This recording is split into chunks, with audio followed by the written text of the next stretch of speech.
Vivian just went through a long list there in the salutations.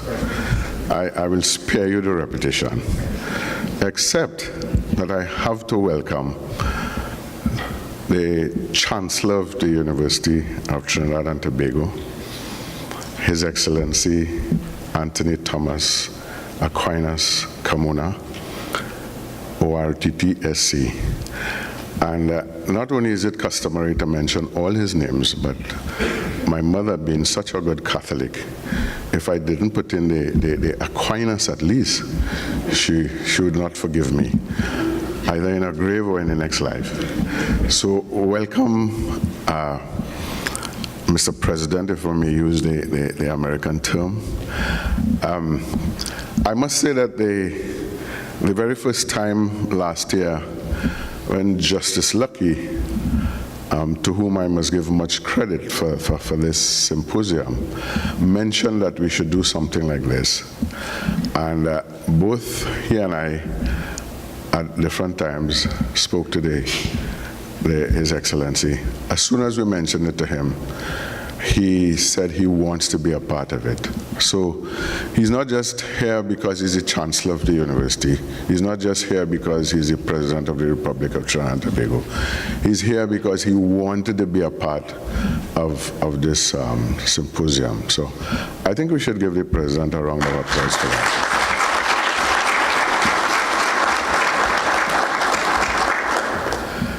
He even said that he would hold a reception, and when the Coast Guard said they would hold a reception, I said, well, Mr. President, we will spare you this time, but we are just taking a rain check. We will take you up on this cocktail ceremony at some other time at UTT. I also must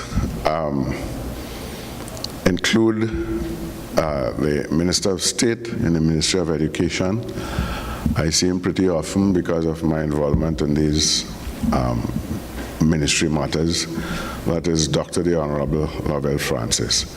And again, I'm not being just flattering him this morning, but 2 days ago, I told him, Minister, I'm not sure if the letter got to you yet. And he said, Professor, you know me. Just tell me what it is about, and I will wing it. So I said, fine. So I told him what it is about, and he's going to wing it when he comes here. He's very good at winging it. So we must thank him for coming at such short notice. As you know, this morning is cabinet, so the cabinet minister in the ministry could not be here. If he tried to be, I suppose he would suffer some sort of tongue lashing from somebody. We have a number of very important guests. You heard the list. These are international people. We have Lorna Innes, Dr. Lorna Innes. We have Colin Young. We have Michael Lodge. And a whole host of other people. As I say, I wouldn't go through the list and bore you with that. As you know, as you heard, for the last 2 days, the region, 31, I think it is, people from almost all of the 16 countries, a few couldn't make it for one reason or the other, gathered here to speak specifically about emissions, greenhouse gases from ships. It was a very focused workshop.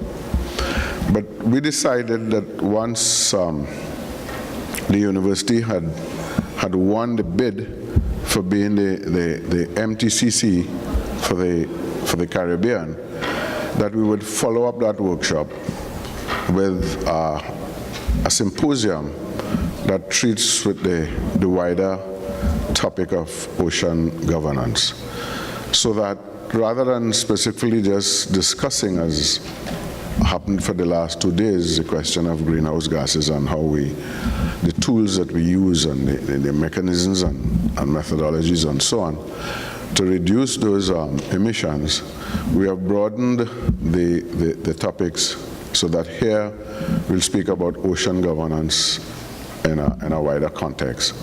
So we'll talk about border protection, national and regional, international border protection. We will speak about fisheries, very important. I heard Gary Aboud's name mentioned. I don't know if he's here. I saw him on TV this morning, sort of apologizing for some remarks I think that were made by a member of his community.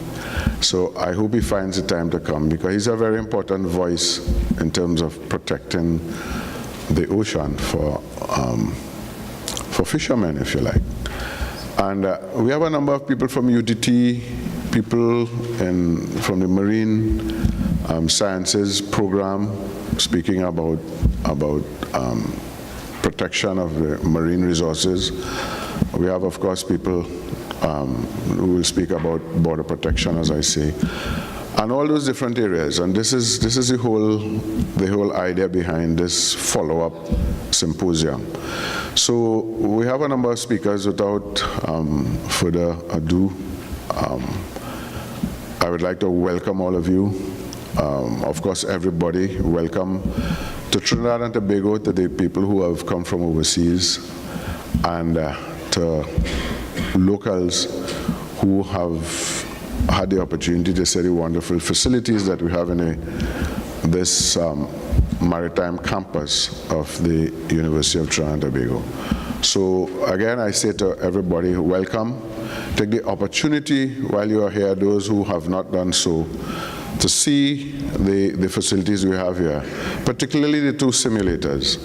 We have two simulators, one for the engines themselves and one for the navigation itself. They are really spectacular, particularly, of course, the navigation one. So I was very impressed. I've seen so many things in my life over the years as an engineer, but I was very impressed when I first saw it. So take the opportunity to see what we have here. Some of you, as I say, who are from away, get a little jealous and go home and replicate some of these things so that we can have a united Caribbean to protect our ocean. Thank you very much.